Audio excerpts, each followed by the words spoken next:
For more than 2 years, Energy Secretary Rick Perry served as a Trump administration point man on Ukraine, working in Washington and Kiev to develop the country's natural gas industry and curb its corruption. It was a recurring theme, whether it was in their gas midstream company, whether it was in the day-to-day operation of their government. By May, Perry's efforts to bring President Trump together with Ukraine's new president, Volodymyr Zelensky, were being rebuffed. Mr. Trump told a mystified Perry to call the president's lawyer, Rudy Giuliani, to find out why. So, Mr. Giuliani, according to what you've said previously, basically replied to your inquiry by saying that, look, the president is really concerned that there are people in Ukraine that tried to beat him during this presidential election. Yeah. Why wouldn't I believe that there was corruption in that country, that in some form or fashion the president came to believe that these folks were not for him? What's your message?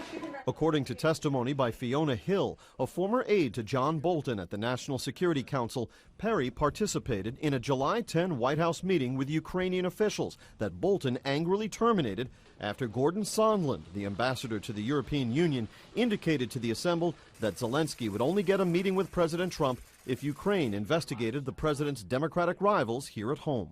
I didn't hear it at all. As a matter of fact, there's a picture right after that meeting. Danny Luke, Yermak, who were both from Ukraine. There was Bolton, myself, Special Envoy Volker, and Sondland. So there's smiles all around. Not particularly what I would reflect as being some people who were really concerned about what was said in that meeting. Perry likened the impeachment probe to a politically motivated criminal prosecution launched against him in his final days as governor of Texas that was ultimately thrown out of court. But the damage had been done. So, yeah, I might say that I've seen this movie before.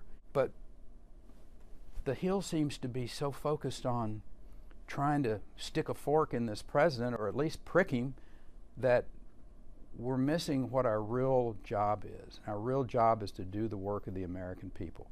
And I just see this as such a waste of time. In Washington, James Rosen. The American people in this office for almost 3 years, right? Or